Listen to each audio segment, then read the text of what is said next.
జోష్న జరూషా చాలా చక్కని పాట పాడారు.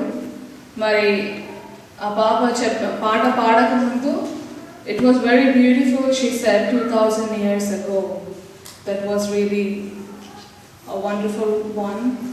మరి 2000 సంవత్సరాల క్రితం మన కొరకై సిలువలో మరణించి పాపులమైన మనలను పవిత్రులుగా చేసి తన రాజ్యంలో చేర్చుకుంటకు మన కొరకై తిరిగి రానున్న ప్రభువైన యేసుక్రీస్తు నామమున మీ అందరికీ వందనములు.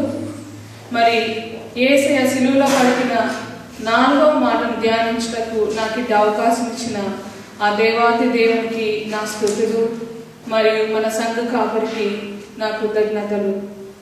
మరి ముందుకెళ్ళబోయే ముందు చిన్న ప్రార్థన చేసుకుందాం.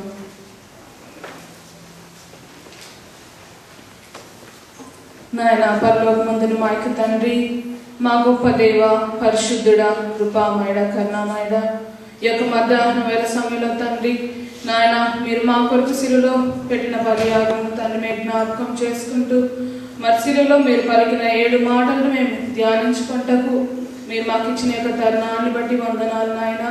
మరి తండ్రి నేను అనర్హురాలను కానీ తండ్రి నన్ను ఇక్కడ నిలవపెట్టి మా గొప్ప దేవ మీరు నాకు ఇచ్చిన యొక్క తరుణాన్ని బట్టి మీకు వందనాలు.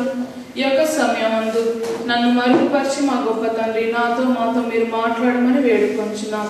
మీ పరిశుద్ధ సన్నిధి మాతో నడిపించమని మమ్మల్ని మీ చేతులకు అప్పగించుకుంటూ మిమ్మల్ని ప్రయాణ యేసుక్రీస్తు నామమున పెట్టి అడిగి వేడుకొంచున్నాం తండ్రి.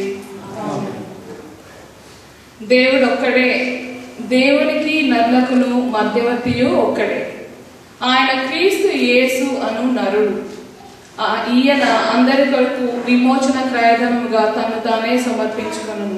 మరి మనం చూసినట్లయితే తిమోతికి రాసిన మొదటి పత్రిక మరి 2వ అధ్యాయంలో మనకు కనిపిస్తుంది. మరి ఈ యొక్క సమయం అందు ఈ యొక్క 4వ మాట మాట్లాడుటకు మరి ఇక నేను ఉన్నాను.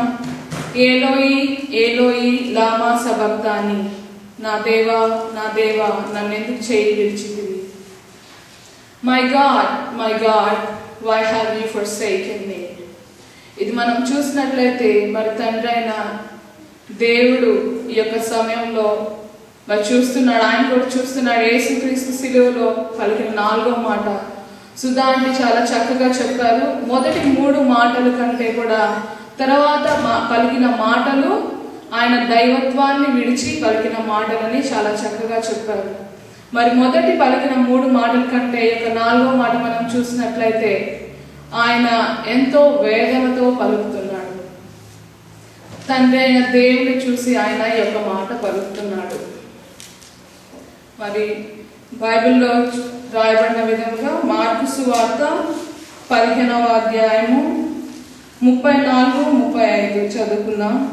3 గంటలకు యేసు ఏలోయి ఏలోయి లామా సబక్తాని అని బిగ్గరగా కేక వేసెను. ఆ మాటలకు నా దేవా నా దేవా నన్ను ఎందుకు చేయి విడిచితివి అని అర్థము. మరి 12 గంటల నుంచి 3 గంటల వరకు చీకటి కమ్ముకుంది. ఇక్కడ సృష్టి కూడా దీనికి తగ్గట్టుగా అది రియాక్ట్ అవుతుంది. ఇది చూస్తే చాలా భయంకరమైన పరిస్థితి. మరి ఇక్కడ ముందుకెళ్ళబోయే ముందు ఈ యొక్క కేక నా దేవా నా దేవా నా చేయి ఏడ విడనాటికి అన్న కేక యేసయ్య పెడుతున్నాడు. మరి ఇది చూసినట్లయితే మనం ఎన్నోసార్లు వినుంటాము, యేసుక్రీస్తు సంపూర్ణ మానవుడు, సంపూర్ణ దేవుడు, complete human and complete God. మరి మ్యాథమెటికల్ గా ఇది తప్పు, కానీ Jesus Christ made it possible. So this cry is from the painful heart of Jesus Christ, the human heart of Jesus Christ. ఇది మనం చూసినట్లయితే ఈ కేక మరి ఇశ్రాయేలు ప్రజలు పెట్టిన కేకను కూడా మనము అనిపిస్తుంది. మరి ఐగుప్తు దేశంలో వారు 430 సంవత్సరాలు వారు మరి స్లేవ్స్ గా ఉన్నారు. వారు పెట్టిన కేకను కూడా మనము జ్ఞాపకం చేసుకోవచ్చు.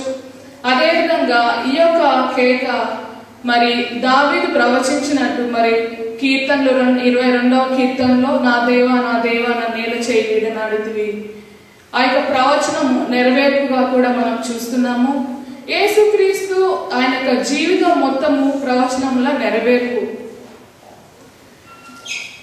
నేను ఒకసారి విన్నాను, ఒక దైవ సేవకుడు అని చెప్తున్నాడు, ఎన్నో స్క్వేర్ ఫీట్, ఎన్నో ఏకర్స్, అన్ని ఏకర్స్ లో కాయిన్స్ అన్ని వేసేసి ఒక కాయిన్, డిఫరెంట్ కాయిన్ మనం ప్లేస్ చేసి బాగా అన్ని కలిపి మళ్ళా దాన్ని వెతకాలంటే ఎంత కష్టమో, ఒకే మనుషుల్లో కూడా ఇన్ని ప్రవచనములు నెరవేర్చబడుట కూడా అంత కష్టం అని ఆయన చెప్పిన్నాడు.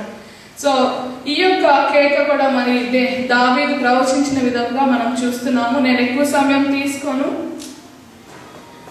మరి అదే విధంగా ఇక్కడ మార్కు సువార్తలో మనం చూసినట్లయితే ఈయన యేసుక్రీస్తు నా దేవా నా దేవా నన్ను ఎందుకు చేయి విడిచితివి అని అరిచిన తర్వాత మరి అందరూ ఈయన ఏలియా కొరకు చూస్తున్నాడేమో, ఏలియా కొరకు ప్రార్థిస్తున్నాడేమో అన్ని అనుకున్న తర్వాత ఇక్కడ ఆఖరి గడియలు మార్కు గారు రాస్తున్నారు. అంటే ఇంకా ఆయన 3 గంటల సమయంలో ఈ కేక వేసిన తర్వాత ప్రాణం విడిచాను అని మన బైబిల్లో మనం చూస్తున్నాం. అంటే ఇది ఆఖరి గడియల్లో దేవుడు ఈ యొక్క మాటలు మాట్లాడిన విధంగా మనం చూస్తున్నాము.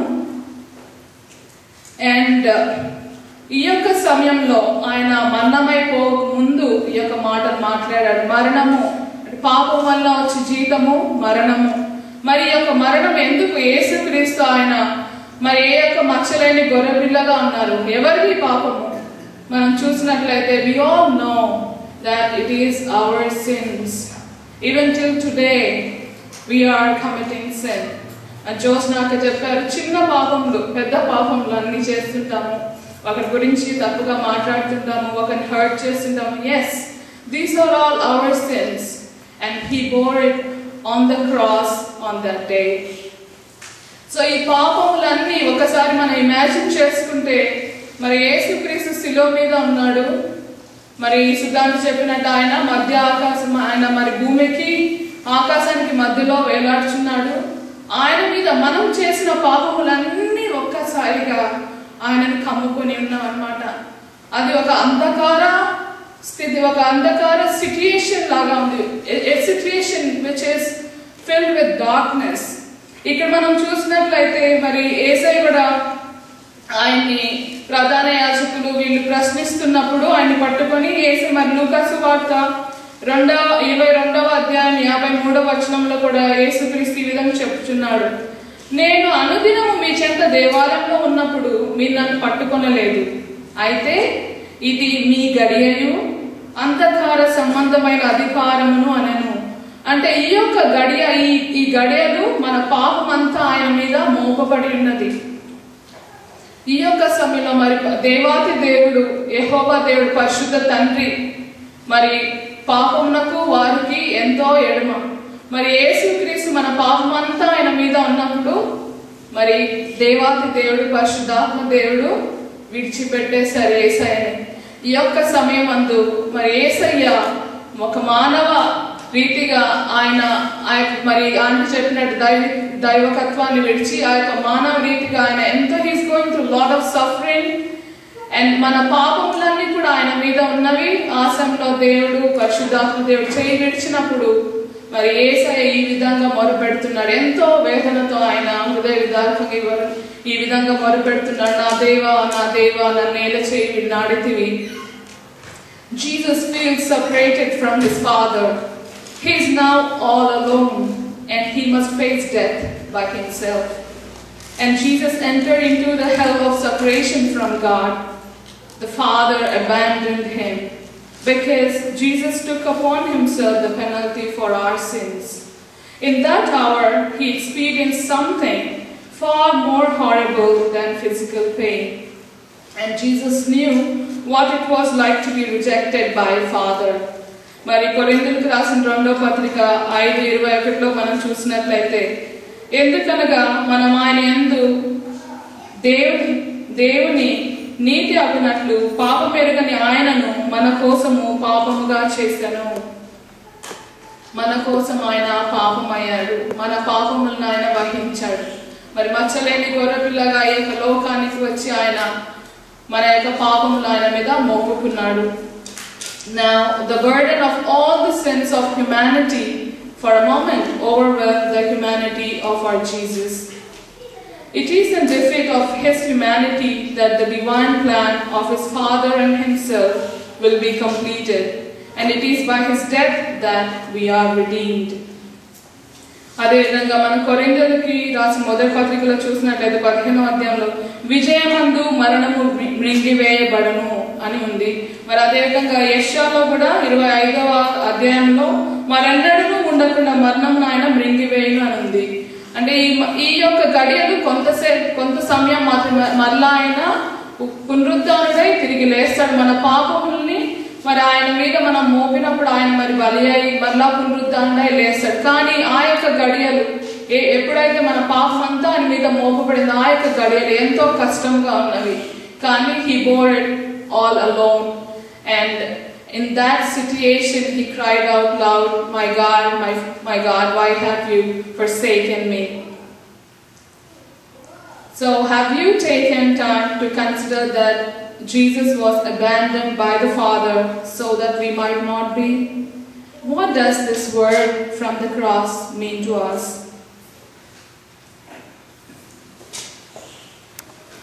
Were you there when they crucified my Lord? Were you there when they crucified my Lord? Oh, sometimes it causes me to tremble, tremble, tremble. Were you there when they crucified my Lord? Thank you, dear Lord, for what you suffered. Thank you for taking my place. And thank you for being forsaken by the Father so that I might never be. Amen.